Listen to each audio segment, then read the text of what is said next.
पूजनीय संत समाज, सज्जनों और देवियों, जीवन की आवश्यकताओं की पूर्ति के बाद भी मनुष्य की एक बड़ी आवश्यकता और उसी में न समझ करके हर आदमी दुखी है। जीवन की आवश्यकताएं बहुत थोड़ी हैं। थोड़ा सा भोजन, थोड़ा कपड़ा और सोने की छोटी जगह।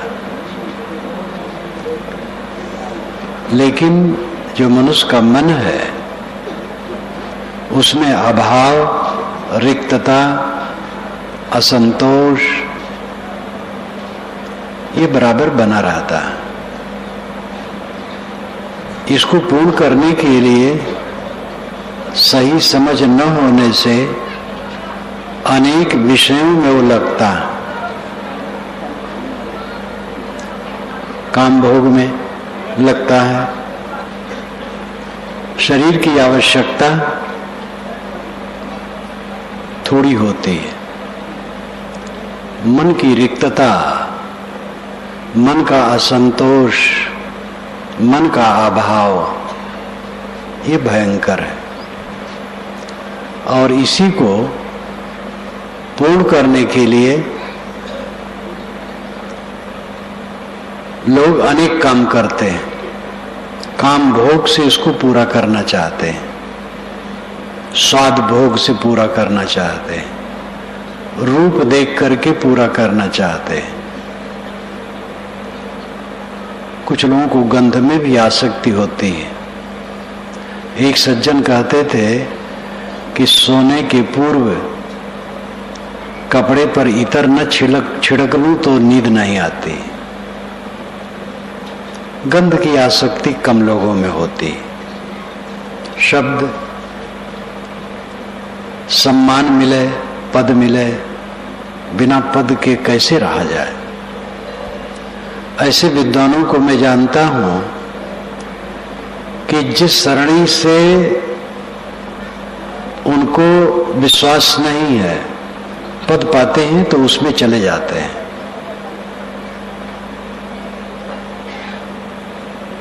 और उसके विश्वासों से ऊपर उनका विश्वास नहीं है, लेकिन पद मिल गया तो उसमें घसीटते रहते हैं। पैसे की हविस हो जाती है, गुरुवाई की इच्छा, गुरुवाई के लिए, महंती के लिए चालबाजियां की जाती हैं, फूट डाला जाता है, जबरदस्ती कब्जा किया जाता है, हत्या तक होती है।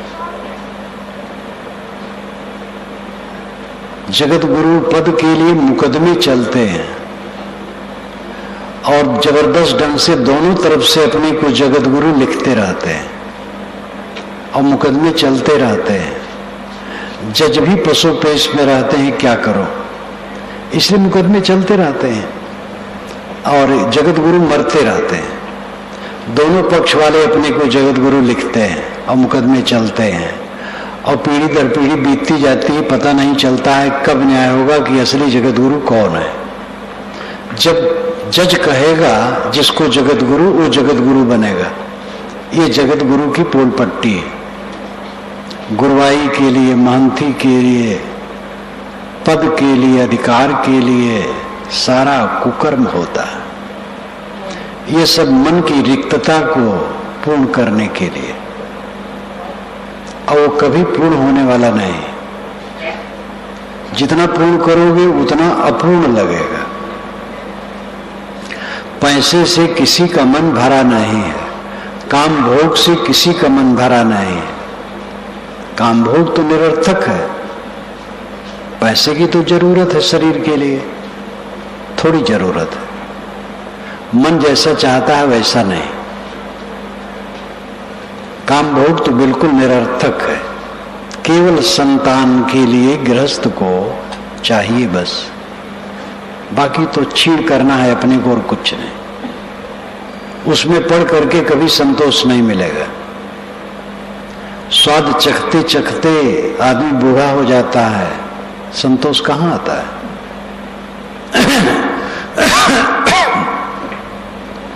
अपने मन के अभाव को पूर्ण करने के लिए मनुष्य अनेक विषयों को पकड़ता है।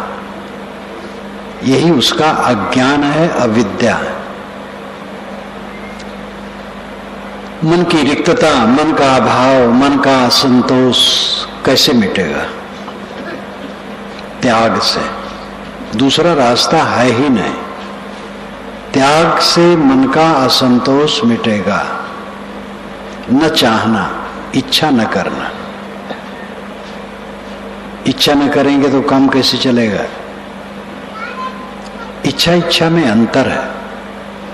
आप लोग सत्संग की इच्छा से यहां आए हैं। भूख लगती है, भोजन की इच्छा होती है, शुद्ध इच्छा की जरूरत है।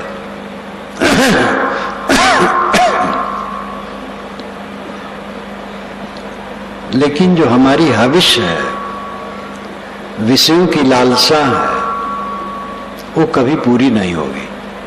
उसके लिए त्याग की आवश्यकता है। पहली वाली इच्छा इच्छा नहीं है, आवश्यकता है। आवश्यकता और इच्छा में फर्क है। आवश्यकता अपने आप पूर्ण होती है और इच्छा की पूर्ति जान देने पर भी नहीं होती है। सदैव आदमी दुखी रहता है। त्याग के बिना कभी कोई सुखी हो ही नहीं सकता है। त्याग कैसे किया जाए? दुनिया का चक्कर मकर देख करके मन खींचता है, लेकिन जिसमें हम चमक दमक देखते हैं, भोगों से किसी की तृप्ति कभी नहीं होती। चमक दमक में जो हमारा मन लगता है, चमक दमक की पोल पट्टी समझने की चेष्टा करनी चाहिए। जिसमें हमें चमक दमक दिखाई देता है वो क्या है? मिट्टी, पानी, आग, हवा और आकाश, ये 5 तत्व हैं। आकाश शून्य है, उसमें कोई क्रिया नहीं है, इसलिए उसका कोई परिणाम नहीं है, शून्य। जो द्रव्य हैं वो 4 हैं, मिट्टी, पानी, आग, हवा।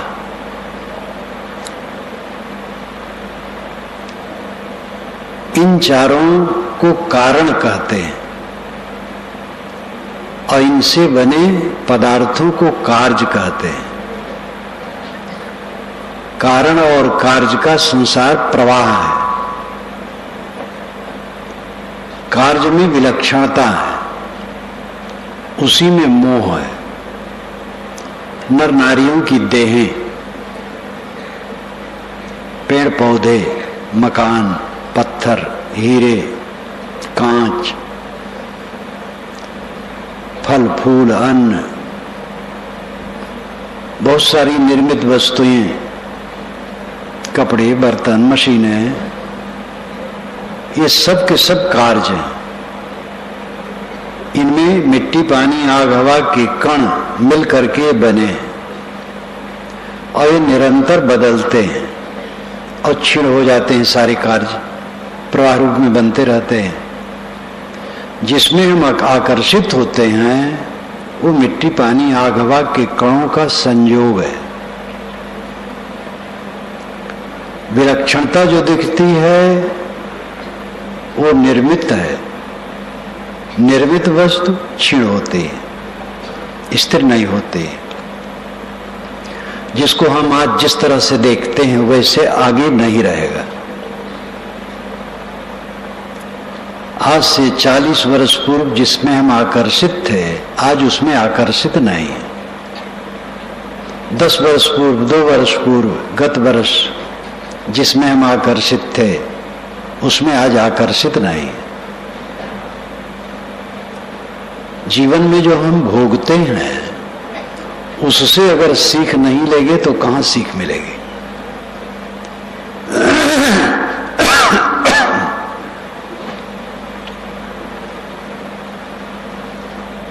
भोजन करते हैं, स्वाद के चक्कर में ज्यादा खा लेते हैं, परेशानी होती है, उठने बैठने लेटने सब में परेशानी होती है। तो अगली मीटिंग में तो सावधान होना चाहिए। जो अपनी त्रुटियों से शिक्षा नहीं ले सकता वो कब सुधरेगा? हमने अपने जीवन में मोह किया है और मोह में कुछ नहीं रहा है, पीछे पता लगा है कि व्यर्थ रहा है, अनर्थ रहा है। सारे पदार्थों के अंतरतम में जाइए तो मोह अपने आप मिट जाएगा।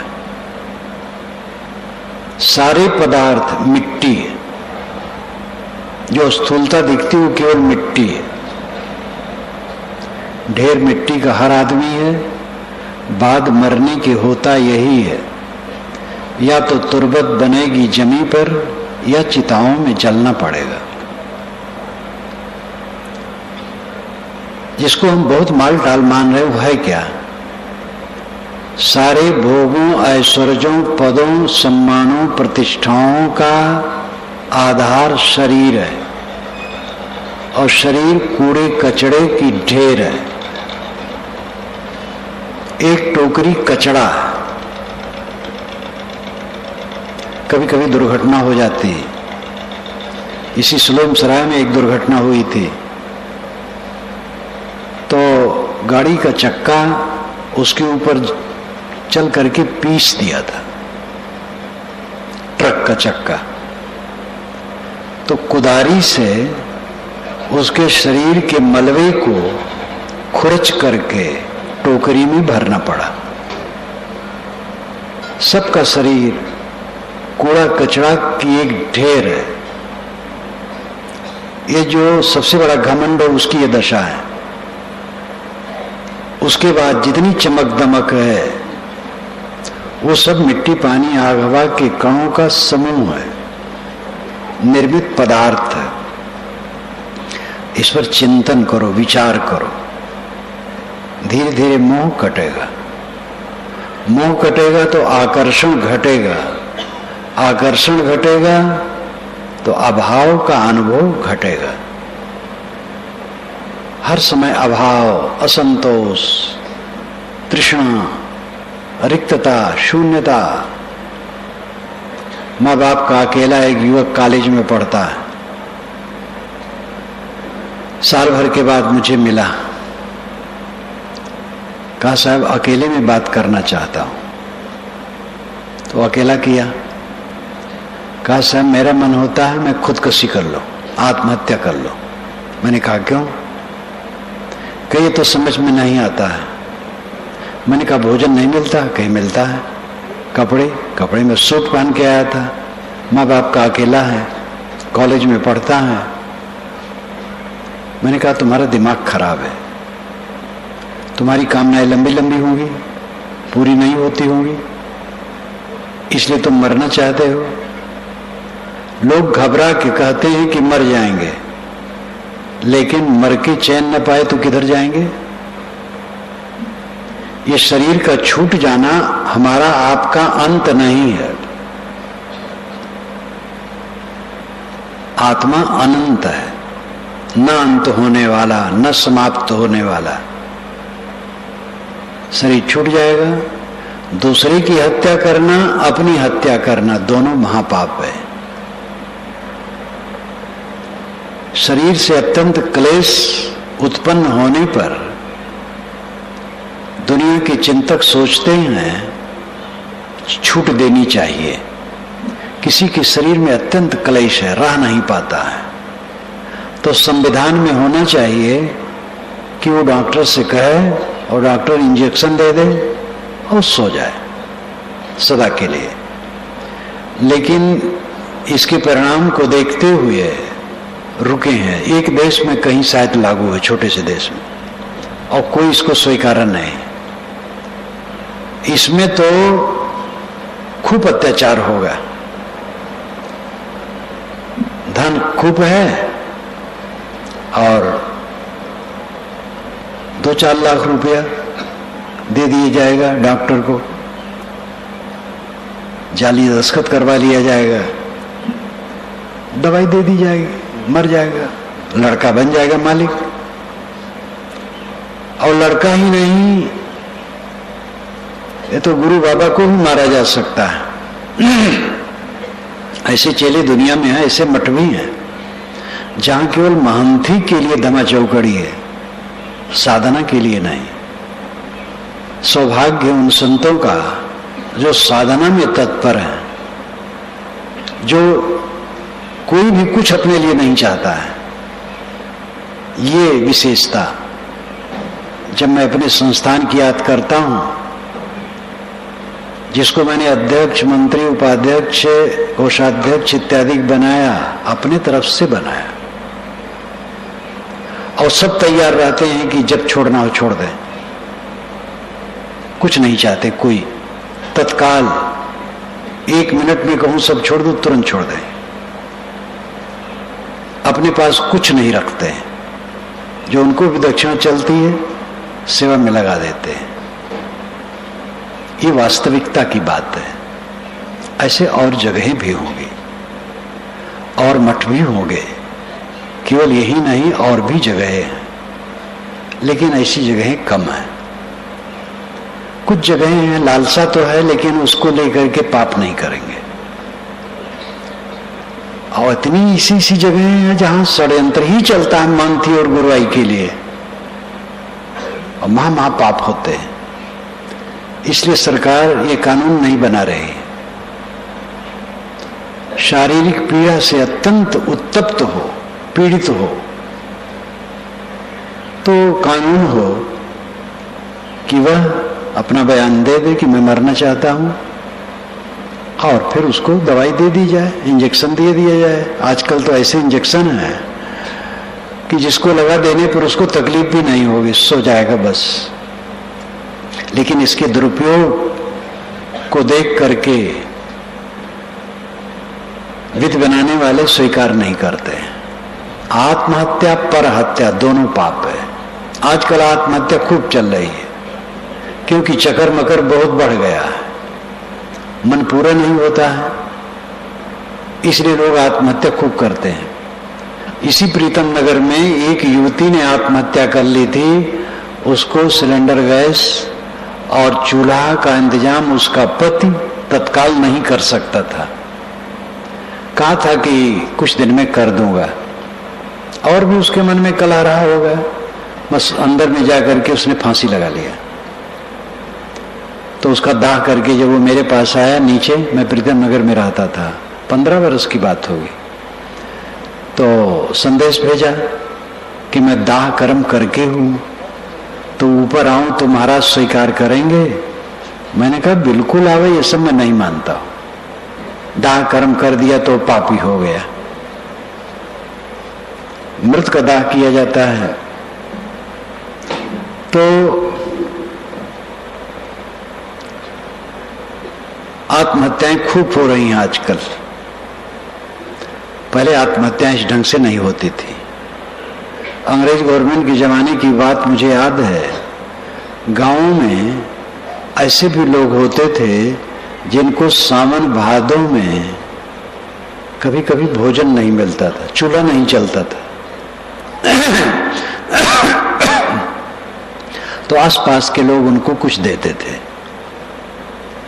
मजदूर ऐसे होते थे कि मजदूरी का काम नहीं, बड़ी कठिनाई होती थी। लेकिन कहीं मैंने नहीं सुना था कि कोई आत्महत्या कर लिया है। और आजकल जिनके घर में खाने पीने की चीजें हैं और पक्का मकान है, नहीं दूध अलग से पीते हैं तो चाय में दूध भी लेते हैं, दोनों टाइम गर्म भोजन करते, उस घर में आत्महत्याएं बढ़ गई हैं। पश्चिमी सभ्यता का जो प्रभाव है टीबी ने खूब फैला दिया है। अंधविश्वास और विषय वासना, ये दोनों का जोर तोड़ से टीबी में प्रचार हो रहा है। ये धर्म के ढोंग में गुरु महात्मा पंडित मौलवी ज्ञानी जी कहलाने वालों में ऐसा चल रहा है कि दुनिया की बुद्धि का शोषण करके, बौद्धिक शोषण, आर्थिक शोषण, शारीरिक शोषण भी चलता है धर्म के नाम पर। पहले बौद्धिक शोषण, चमत्कार की बात बताओ, देवी देवता की बात बताओ, इस मंत्र से ये सिद्धि मिलती है बताओ, ये पाप किए हो तो ये मंत्र जपो तो पाप कट जाएगा। व्यभिचार कटने का मंत्र अलग है, चोरी हत्या किए उसका मंत्र अलग है, उसको कटने का। और अनेक मंत्र हैं, ये सब फैलाया जा रहा है। अमुक माला पहनने से सिद्धि होती है, टीवी में प्रचार किया जाता है, सुना जाता है। लोग मुझे बताते हैं, मुझे टीवी देखने का अवसर नहीं पड़ता है। अखबार भी कभी पढ़ लिया, अखबार भी नहीं पढ़ पाता हूं।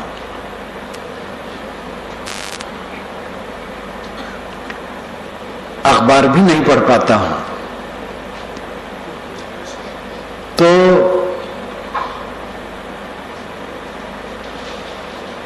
चमत्कार और विषय वासना, ये दो का प्रचार बड़े जोरों से है। पश्चिमी सभ्यता का प्रभाव तो शहरों में ऐसा है कि शहर वाले जिनको धनी कहते हैं, उनमें बच्चे हिंदी बोलना भी अब नहीं जानते हैं, केवल इंग्लिश बोलते हैं। और उनके यहाँ सब जो कुछ मनाया जाता है यूरोपीय ढंग से मनाया जाता है। जन्म दिवस,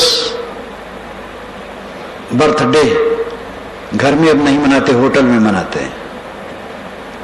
घर में जबकि 1000-2000 में 1000-2000 के खर्च से पकवान बनाएं तो घर भर खाएं, नौकर मजदूर सब खाएं जो घर में रोज रहते हैं। लेकिन धनी लोग अब क्या करते हैं, कई हजार रुपए ले जाके होटल में देते हैं और उस दिन उनके घर के नौकर भात उबाल के खाते हैं। धनी लोग तो और सूखते चले जा रहे हैं, मनुष्यता से जड़ होते चले जा रहे हैं। जैसे पत्थर के मकान में वैसे पथराते चले जा रहे हैं। भारतीय संस्कृत सभ्यता का विनाश होता चला जा रहा है। अभी भी गांवों में बहुत कुछ है। मैं तो कलकत्ता में था, तो कलकत्ता की एक विदुषी ने ही लिखा था, मैं अखबार में पढ़ा कि भारतीय सभ्यता और संस्कृत का अंश अब जो कुछ बचा है देहात में है, और शहर में जिनको आप बहुत अगुआ कहते हो उनके यहां तो उड़ गया है।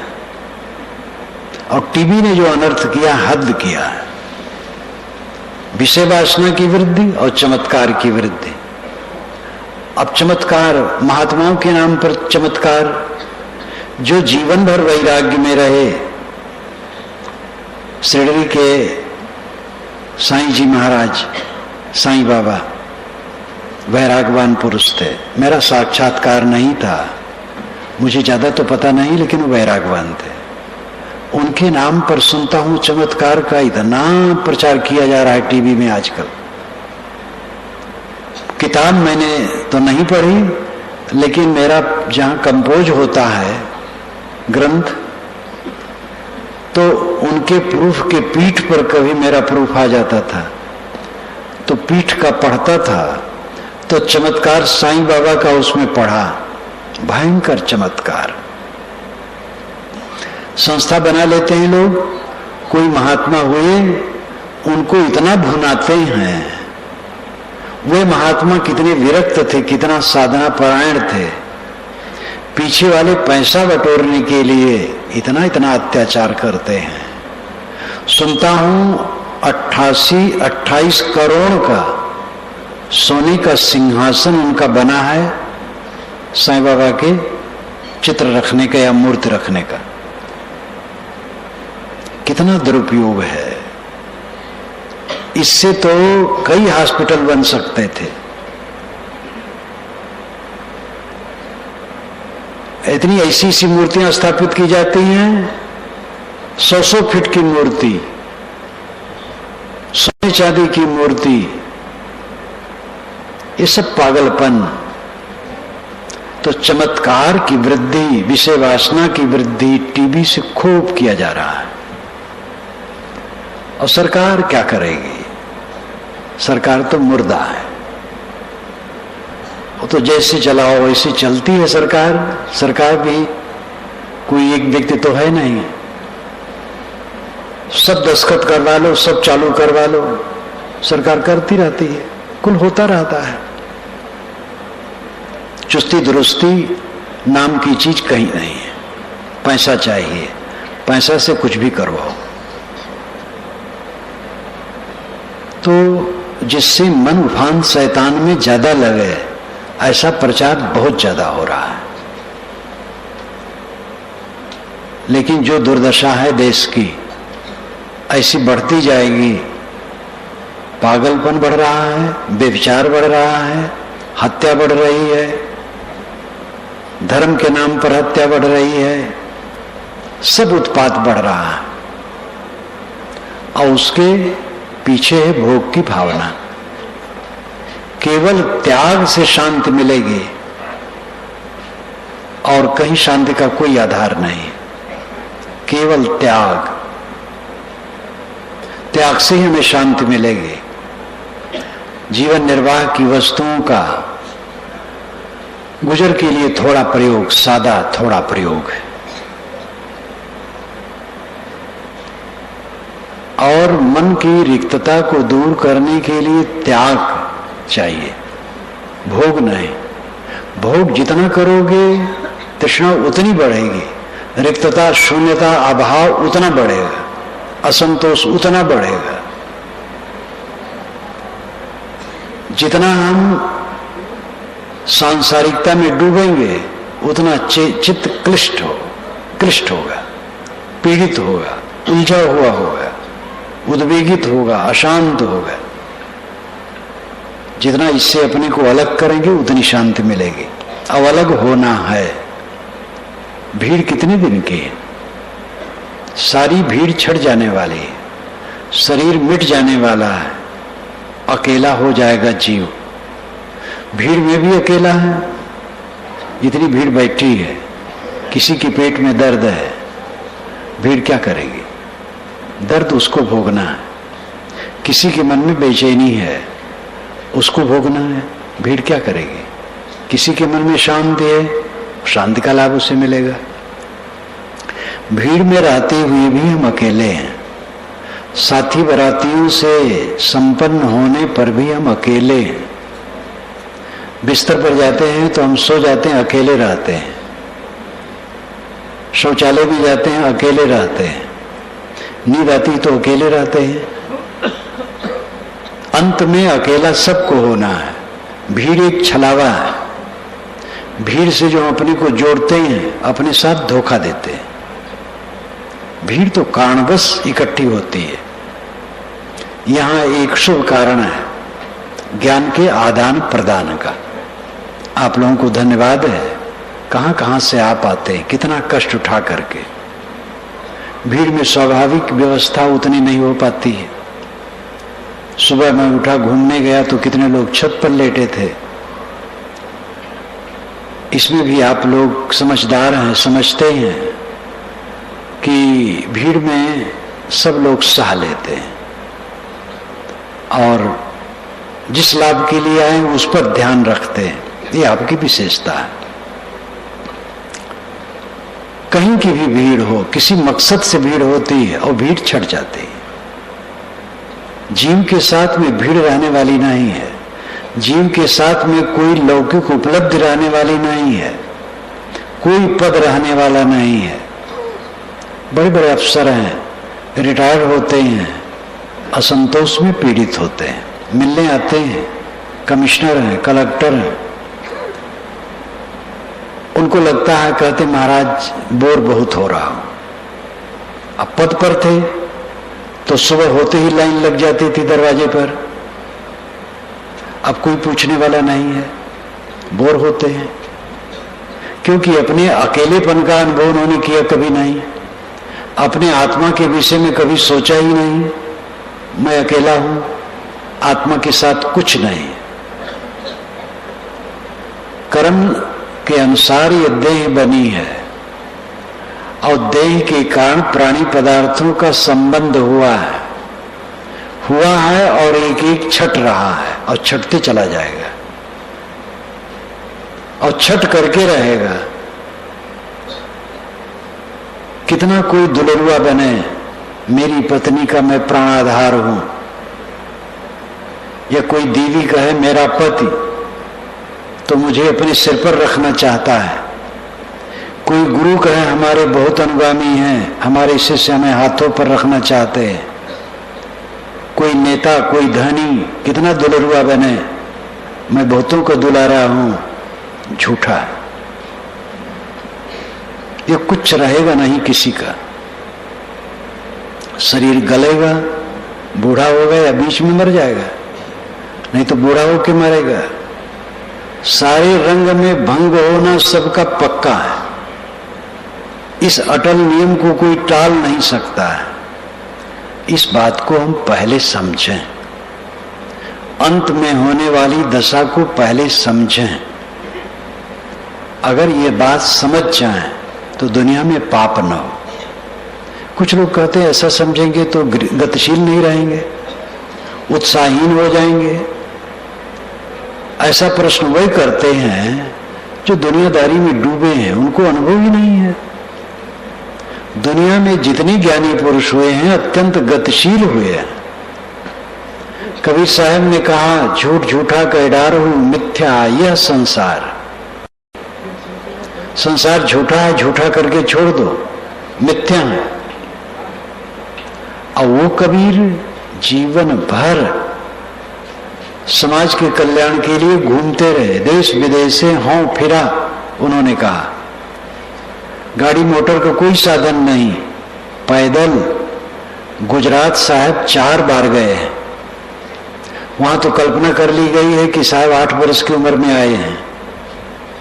और जो कबीर बड़ है नर्मदा तट पर, वहां के मंदिर में कबीर साहब की एक मूर्ति 8-10 वर्ष की बना के रख दी गई है।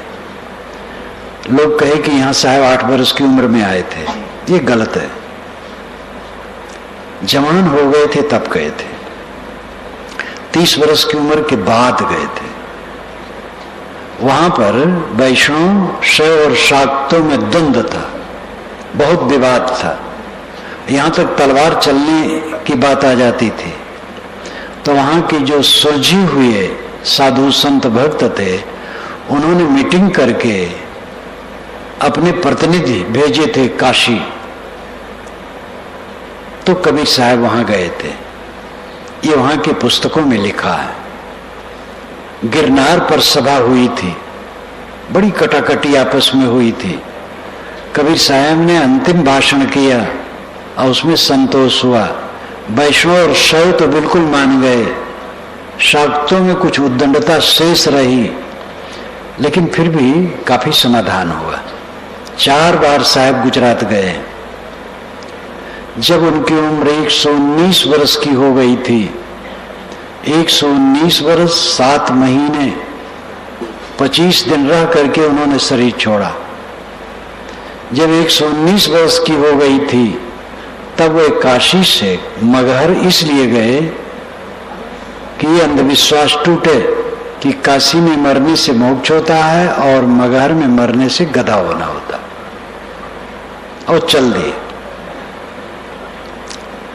आप समझ सकते हैं 119 वर्ष का व्यक्ति पैदल नहीं जा सका होगा, रथ या बैलगाड़ी से गया होगा, और बनारस से मगहर काफी दूर है। जीवन भर वो बैठे नहीं, चलते रहे। स्वामी शंकराचार्य ने कहा जगत तीनों काल में नहीं है, और जगत के कल्याण के लिए वो तो और पहले के थे। कबीर साहब को हुए 600 वर्ष हुए हैं, शंकराचार्य स्वामी को हुए 1200 वर्ष हुए हैं, और बीहड़ है, लेकिन वो बैठे नहीं। वो महापुरुष थोड़ी 32 वर्ष में तो उन्होंने शरीर छोड़ दिया। वेदांत का भाष्य किया, उपनिषद का भाष्य किया, गीता का भाष्य किया, जो कुछ लिखा संस्कृत में। केरला के थे, उनका मलयालम में अपनी भाषा रही होगी, और संस्कृत के विद्वान थे, संस्कृत में लिखे, छोटी छोटी पुस्तकें लिखी। मौलिक पुस्तक जो उनकी बड़ी है विवेक चूड़ामणि है, उस पर मैंने लिखा है, अभी अभी छप के आई है, शंकराचार्य, स्वामी शंकराचार्य क्या कहते हैं, उसको आप पढ़ें, पूरा आध्यात्मिक है। तो जीवन भर वे चलते रहे, केरला के थे और केदारनाथ के तरफ उनका शरीर छूटा। कितनी कठिनाई में चलते थे धर्म प्रचार के लिए। तथागत बुद्ध गोरखपुर से उत्तर, उनका जन्म स्थान जो आजकल नेपाल में पड़ता है, राजपुत्र थे।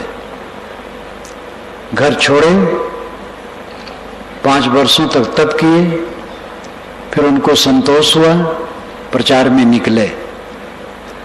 80 वर्ष की उम्र तक वे जीवित रहे और घूमते रहे।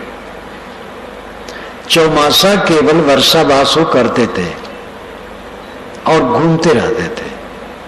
अंतिम में वो पटना की तरफ थे। पटना से वैशाली आए गंगा पार करके, और वैशाली से पद यात्रा, वो तो रथ पर भी नहीं बैठते थे क्योंकि महावीर स्वामी उनके टक्कर में थे, जैन के, जो नंगे रहते थे, बाल उखाड़ते थे और किसी सवारी पर नहीं बैठते थे।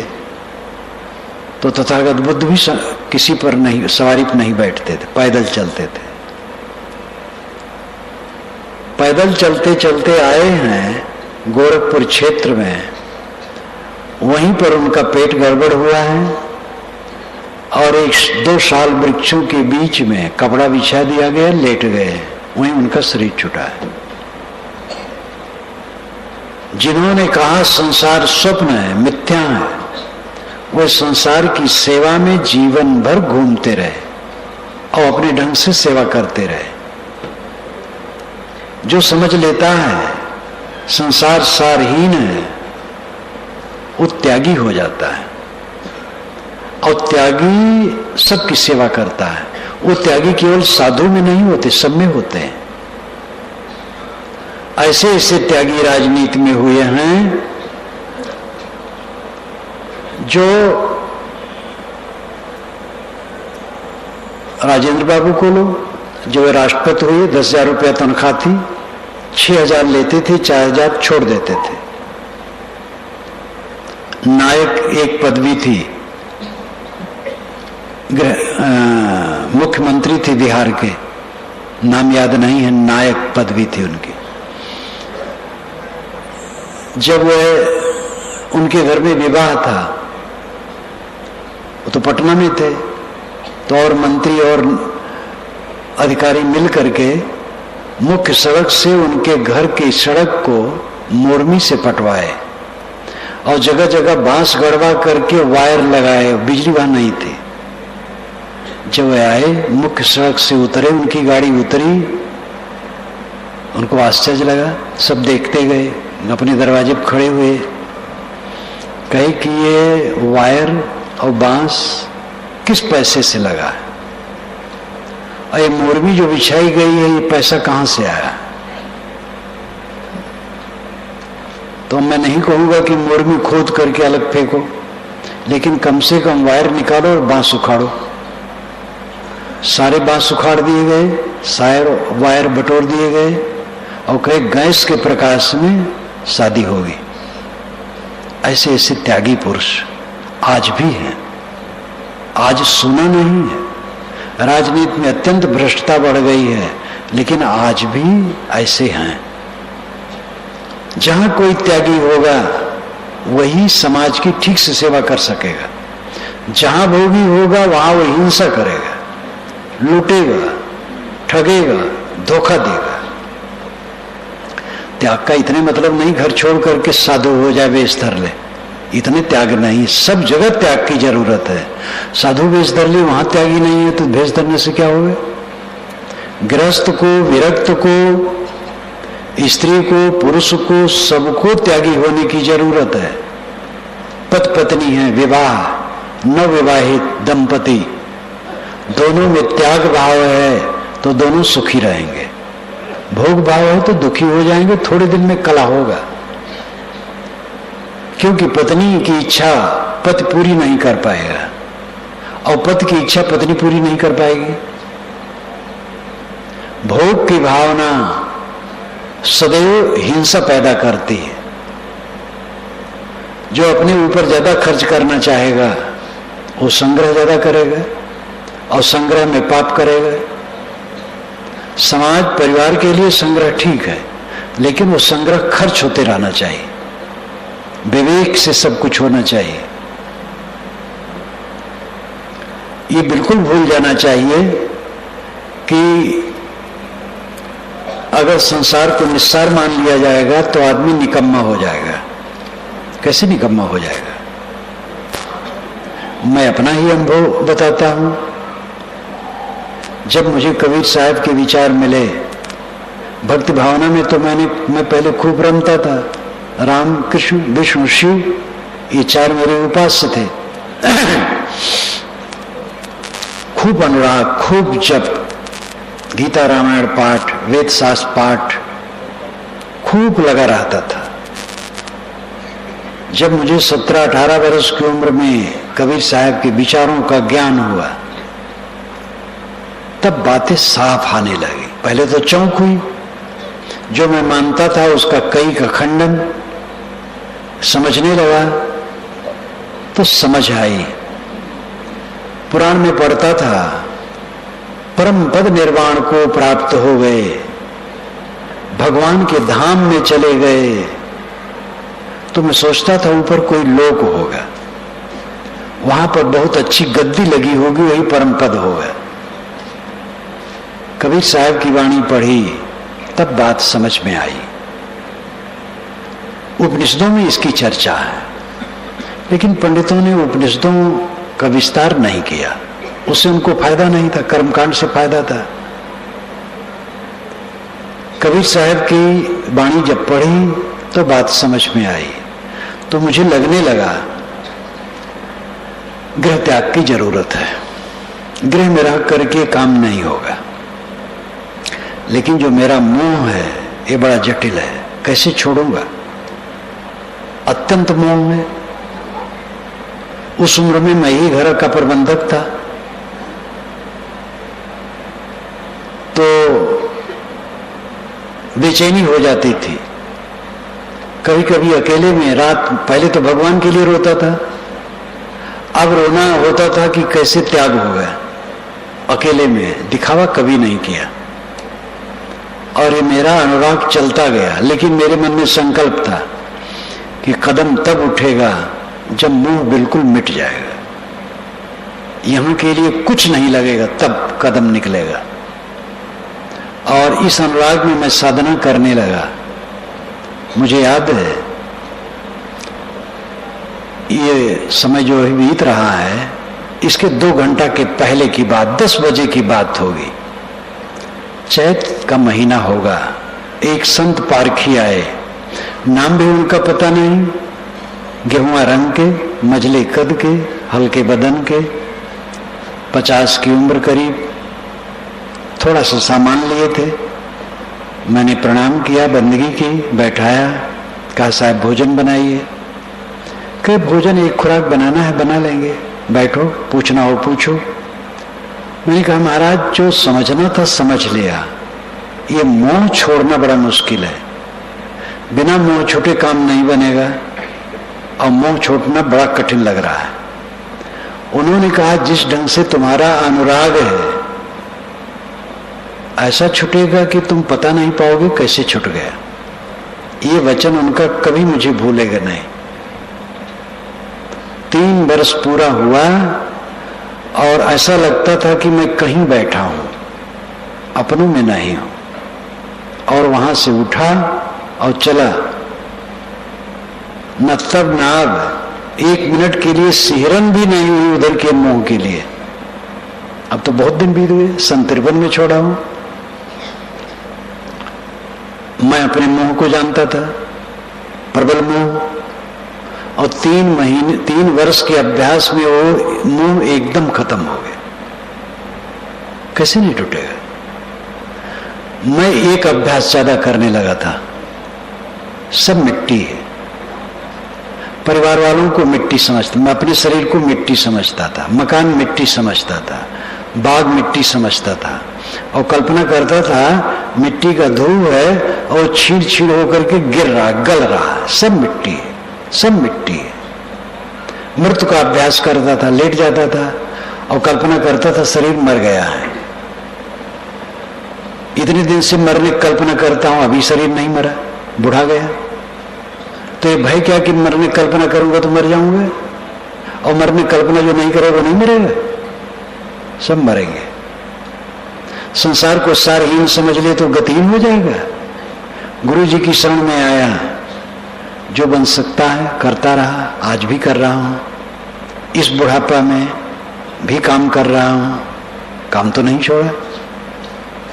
सारहीन जगत को समझ लेगा वो निकम्मा हो जाएगा, बिल्कुल झूठी धारणा है। सारहीन जो जगत को समझ लेगा वो सबसे बड़ा सकम्मा हो जाएगा, अपने लिए और दूसरे के लिए। अमृत, अगाध अमृत के सागर में तभी हम निमज्जन कर सकेंगे जब संसार असार हरदम दिखाई देगा। संसार असार है लेकिन हमारी घोर अविद्या है, घोर अविद्या के कारण से इसमें सार लगता है, बिल्कुल असार है। सब कुछ का विनशना पक्का है, सारी निर्मित वस्तुएं मिटती है। मिट्टी, पानी, आग, हवा, ये चार के अलावा कुछ नहीं। ऑक्सीजन, हाइड्रोजन, नाइट्रोजन का है तो कितना गिनाम है, 100 से अधिक है, नाम भी याद नहीं रहेगा। इसीलिए वैज्ञानिकों ने भी ठोस, तरल, वायव्य और अतिवायव्य ये 4 नाम रखा है। 100 से अधिक तत्वों को 4 में समाहार किया है ठोस, तरल, वायव्य, अतिवायव्य। हम लोग मिट्टी, पानी, आग, हवा कहते हैं। मिट्टी, पानी, आग, हवा के समुच्चय में वैज्ञानिकों के सारे तत्व आ जाते हैं। हमारे नजरों में जो कुछ दिखाई देता है केवल मिट्टी, पानी, आग, हवा के कणों का समूह है और कुछ दिनों के बाद वही होके रह जाएगा। बचपन में मैंने जिनको देखा था, मिला था, प्रेम किया था, वो आज नहीं है। जवानी में जिनका संपर्क था उनमें बहुत लोग नहीं। मैं एक दिलचस्प बात बताऊं, बीजक टीका मैंने की बस्ती जिले में, वो अयोध्या से उत्तर बस्ती जिला है, शंकर भक्त के गांव पर, उनके घर पर, घर उनका, हमारी कुटिया रहती थी। तो ऊपर तल्ले पर मेरे लिए सब व्यवस्था कर दी। मैंने वहां बीजक की टीका लिखी, जो पहली वाली टीका है, 4 बार छपी है, और विशेषर प्रेस काशी में उसको छपवाया। वो बीजक टीका भी अब नहीं है, क्योंकि मैंने बृहद बीजक टीका कर दी व्याख्या। अब व्याख्या चलती वो नहीं है, और जहां मैंने लिखा था वो मकान नहीं है। उनके भतीजे ने बढ़िया मकान अलग बना लिया, उसको आंगन कर दिया। वो मुझसे पूछे कि साहब वो जीर्ण है, मैंने कहा तोड़ दो। जिस मकान में रख करके मैंने बीजक लिखा था वो मकान नहीं है, आंगन है। और जिस प्रेस में मैंने छपवाया था वो विशेषर प्रेस नींव से तोड़ करके दूसरा मकान बन गया। न वो बीजक टीका है और न जहां में लिखा वो है और जहां छपा न वो है। लेकिन बीजक टीका तो उसका विस्तृत रूप हो गया। मेरा शरीर भी आजकल में नहीं रहेगा, क्या रहता है? सब कुछ नश्वर है। इस चीज को निरंतर जो देखता है वो मोह नहीं करता है, मोह होता ही नहीं, करेगा क्या? तत्व दृष्टि ऐसी जग जाती है कि जो जहां जैसे है वैसे हरदम प्रतीत होता है, मोह होने का चांस ही नहीं रह जाता है। जीव निर्मल, निष्काम, अमृत। आप अमृत हैं, आप में कोई तकलीफ नहीं है। जितना उद्वेग है, जितना असंतोष है, जितनी रिक्तता है, जितना अभाव है केवल अविवेक से है। मेहनत करो, आलसी न रहो, और जो मिले उसमें संतोष रखो। अपनी गुजर के लिए कम से कम और सादी वस्तुओं में संतोष रखो। अगर आपके पास चीजें ज्यादा हैं तो भी सादेपन में अपना गुजर करो, और बस नहीं है तो दूसरे की सेवा में लगाओ। और जो मंगे हैं, लालसाएं हैं, ये खाली मन शैतान का घर, हरदम अभाव का, असंतोष का अनुभव करता है, ये भोगों से पूर्ण नहीं होगा, योग से पूर्ण होगा, त्याग से पूर्ण होगा, अंतर संतोष से पूर्ण होगा, अंतर्मुखता से होगा। अंतर में लौटो। ग्रस्त विरक्त कहलाने वाले चमत्कार क्यों फैलाते हैं? क्योंकि धन जन ज्यादा इकट्ठा हो। अगर चमत्कार यहां फैलाया जाता, बहुत बड़ी फील्ड में पंडाल बनाना पड़ता, रिद्ध सिद्ध देने की बात आती। स्वयं धोखा खाओ, दूसरे को धोखा दो। सारा चमत्कार 16 आने झूठ है, चाहे वो किसी के नाम में लगाए गए हों। दुनिया के बड़े से बड़े नाम लेने की जरूरत नहीं, क्योंकि बड़े छोटे कहलाने वाले बहुत हैं। किसी के नाम में लगाए गए हों, सारे चमत्कार धोखाधड़ी छल कपट है। धार्मिकों द्वारा मनुष्य के बुद्ध के शोषण के लिए यह षड्यंत्र है। बुद्धि का शोषण, शारीरिक शोषण, आर्थिक शोषण, सब प्रकार का शोषण होता है। आपके लड़का नहीं है, हम कहेंगे लड़का होगा, और उसमें सब विधान बताएंगे। बौद्धिक शोषण पहले किए, फिर आर्थिक शोषण और शारीरिक शोषण भी इसमें चलता है जगह जगह, धर्म के नाम पर। कितना अनर्थ है। अभी ध्यान शिविर लगा था तो एक युवक आया था, मेधावी, शिक्षित, अच्छा, समझदार। उसने सब देखा सुना, मुझे पहले से भी जानता था, फोन करके आया था और पुस्तकें देखी, सब कुछ देखा। मेरे पास कहा, साहब आपकी बात बहुत फैलनी चाहिए। फिर कहते कहते दबे जबान में कहा, साहब आप में थोड़ी सी ऐषणा होनी चाहिए। ऐषणा मतलब तृष्णा, थोड़ी तृष्णा हो तो ऐसा कुछ करें कि ये फैले। तो मैंने कहा, जो थोड़ी सी ऐषणा तुम कहते हो वही मेरे में हो जाए तो मुझे नरक में डुबाएगी। मैं गुरु बाबा रहूंगा, महात्मा रहूंगा, धर्मात्मा रहूंगा, लेकिन नरक में डूबा रहूंगा। तो एकदम सन्न हो गया। 1 सप्ताह तक रहा, फिर उसकी भाषा बदलती गई, मेरी बात तो समझता गया। अंत में गया तो कहा, साहब आपकी बात सच है।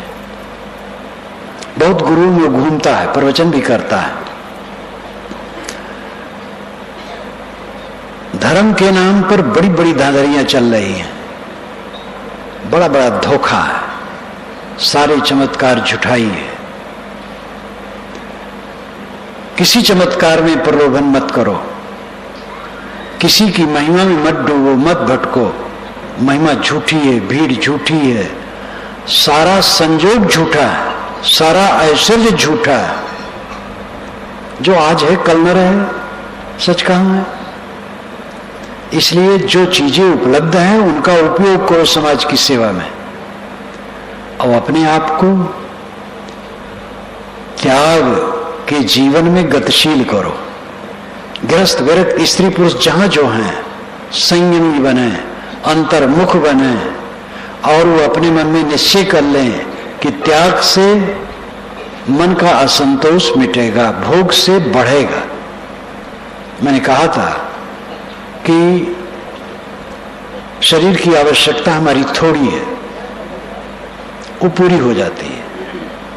मन की रिक्तता, मन का असंतोष, ये पूरा नहीं होता है।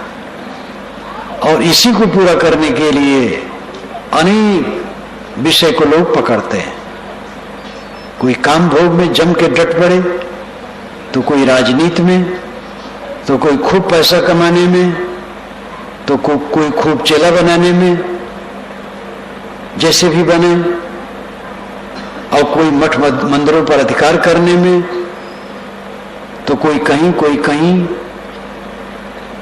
ऐसे कभी किसी को संतोष नहीं मिला। संतोष मिलेगा जब अपने आत्मा को समझें। आपका स्वरूप निर्मल है, असंग है, अकेला है। मन, इंद्रियां, प्राण ये सब नकली है। ये हवा के झोंके के समान बह करके पता नहीं कहां जाएंगे आजकल में। और इन्हीं के द्वारा ये सारा प्रपंच सामने हो रहा है। ये सब खो जाने वाला है। ऐसा सब समय ख्याल रखो। भटको मत, चोरी न करो, व्यभिचार न करो, हत्या न करो, दूसरे को धोखा न दो, लाई लगाई चुगलाई न करो, ईर्षा द्वेष न करो, ईमानदारी से कमाओ खाओ, अपनी कमाई का दूसरे की भी सेवा में व्यय करो। न व्यय कर पाओ तो किसी छीनो ना। और संसार की असारता को निरंतर समझो, जिससे चित्त अनासक्त हो। जितना अनासक्त होगा, अंतर्मुख होगा। अगाध अमृत सबके अंदर में भरा है, लेकिन मन बहिर्मुख है, तो उसका अनुभव कैसे हो? मैंने आपसे कहा था, जीवन गुजर के बाद मनुष्य के जीवन में जो दूसरी आवश्यकता है वो असंतोष को मिटाना है। वो भोग से नहीं मिटेगा, त्याग से मिटेगा। उस त्याग मार्ग के अधिकारी गृहस्थ, विरक्त, स्त्री, पुरुष सब है। घर छोड़ के कहीं चला जाना, कपड़ा बदल लेना, ये कुछ लोगों के लिए है जो ऐसा कर पावे सही। नहीं तो जो जहां है वहां रहें, वहीं रह करके त्याग करें, वहीं रह करके अपने को संभालें, अंतर्मुख हो, अंतर संतुष्ट हो। संतोष सुख है, रहो तो हृदय जुड़ा है। ये कबीर साहब का छोटा वाक्य। वो सबको संत मानते हैं। कहीं कबीर सुनो भाई साधो, मानव मात्र को साधु संत कहते हैं।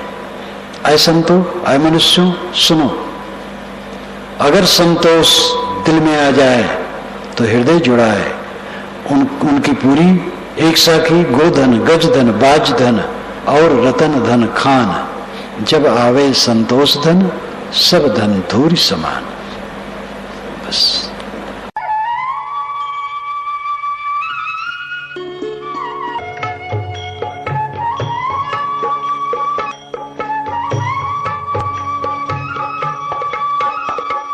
एक घड़ी आधी घड़ी, एक घड़ी आधी घड़ी, आदि से पुनियाद रे, संतन से की गोष्ठी, जो कीन्हो सो लाभ रे, जो कीन्हो सो लाभ रे।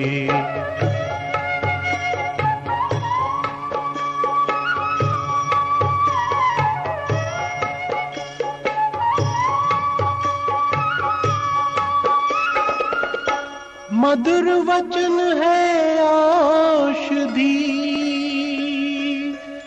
कटुक वचन है तीर, श्रवण द्वार हुए संचरे, साले सकल शरीर।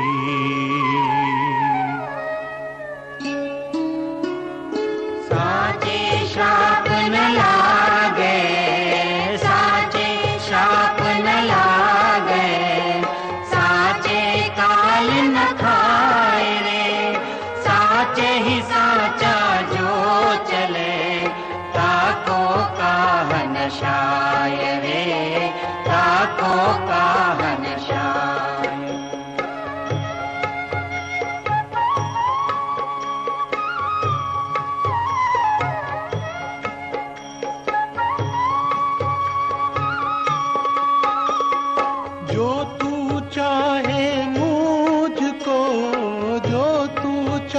मुझको छाड़ सकल की आस रे, मुझ ही ऐसा हुए रहूं, सब सुख तेरे पास रे, सब सुख तेरे पास रे।